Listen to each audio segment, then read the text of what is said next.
तर मी मधुर आणि चला पाहूया गेल्या काही दिवसातील सिद्धार्थ कार्यशाळेतील गडबड.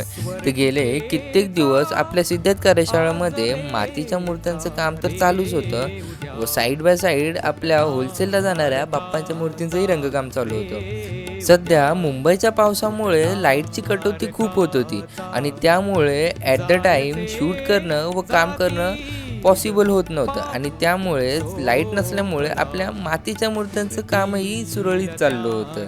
आणि मग काय अवघ्या 4 दिवसातच आपल्या मातीच्या मॉडेलचं कामही सुद्धा 80% पार पडलं होतं. मग काय लाईट बघताच म्हटलं गणपती बाप्पा मोरया म्हणून केली आपल्या कामाची सुरुवात. तर आम्हाला होलसेलच्या मूर्त्यांचा 50चा आकडा पार पाडायचा होता. त्यासाठी मी डे नाईट तर काम करतच होतो आणि आजसुद्धा मला तब्बल 25 गणपतींवरती काम करायला लागलं. मग काय माझं काम संपताच गणपतींच्या आखणीचं कामसुद्धा झालं. मग पवन, मी आणि काका बोलत बोलत गेलो आपल्या मागच्या स्टुडिओमध्ये गणपती ठेवायला. तर तब्बल आपले 50 गणपती रेडी होते मुंबईला जाण्यासाठी. तर मी सुद्धा केला पॅकअप आणि निघालो घराकडे. घराकडे जाता हा छोटू मिळाला आणि वाटेतच आपल्या एरियातला छोटा बॅट्समॅन मिळाला. त्याला म्हणून बाय, चला करूया आपला ब्लॉगचा एंड. भेटूया पुढच्या व्हिडिओ.